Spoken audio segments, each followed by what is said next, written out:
I would have never thought that anyone could mess up a Morbius movie. Not only fail miserably but make it so predictable. And the story. It almost seemed we were back in the 40s and 50s. It is way past time writers learned they can't just act as if the people watching these movies know nothing about genetics and science. In the 80s and the 90s a movie like this might have been successful, but not in these times. Even Marvel Phase 3 had the common sense to try to give better explanations for the powers of the characters. How they even tried to connect the super soldier serum, all the way from the Wakanda heart-shaped flower, to Captain America, to the Hulk. How even Carol Danvers needed the exotic energies of the Tesseract Cube to have the powers she had. With Spider-Man they just said it was a spider and left everything else in the air, trying to avoid saying that a simple radioactive spider gave Peter Parker those powers. In this movie we have Michael Morbius trying to find the cure for his genetic disease, using the genes of vampires' bats.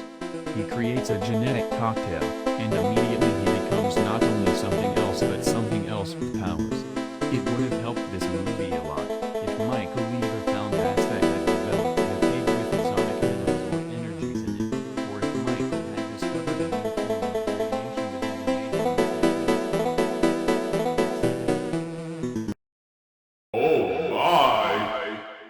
I'm sorry, I'm so sorry, but how on earth did this movie get a good audience score?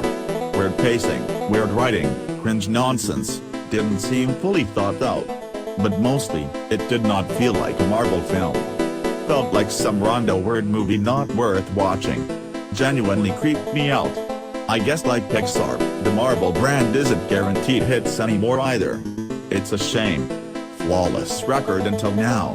And the sad part is that the effects and the overall idea was awesome. It just fell flat on its flat bad face.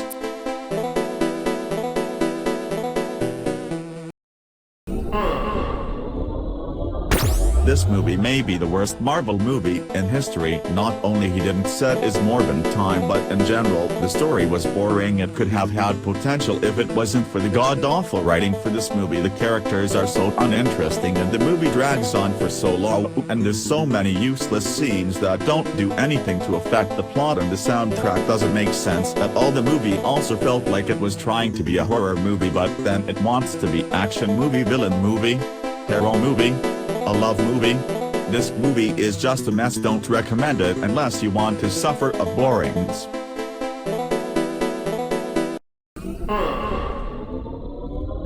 I liked it, but the movie left a lot of potential on the table.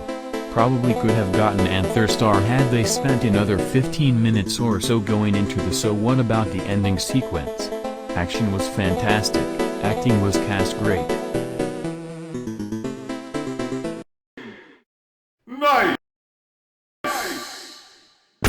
This is not one of Marvel's finest movies, but it had a lot of fun action scenes, humor, suspense, horror and emotions. I enjoyed the twist that he is a vampire. The visual experience were interesting, reminded me of The Last Airbender. Not terrible, not bad, a formula that can be improved on.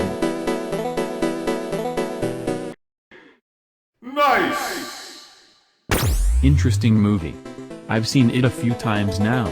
Not the greatest I have ever seen, but I like watching it after work. Good chemistry between the two characters of Dr. Michael Morbius and Matt Smith. Seeing Matt Smith dancing shirtless is the highlight of the film. I love hearing gasps in the audience from how great this scene truly is. When this scene happens I like to turn around and stare at the people behind me. I try not to blink. If someone looks right at me I don't break eye contact. Not until the scene is over.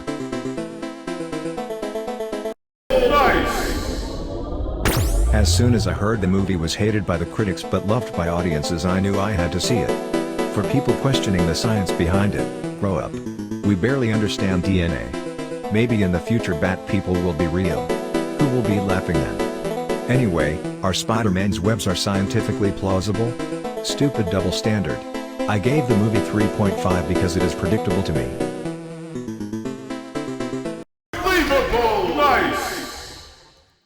I I thought it was great. I watched it in the 4D cinema at Cineworld and it was absolutely fantastic. My girlfriend doesn't even get into Marvel movies that much, but even she loved this. I understood the full movie and it was fantastic. After the movie my girlfriend also liked it, and when she looked at me she said I'm morbid. I am just really hoping they continue this with a second.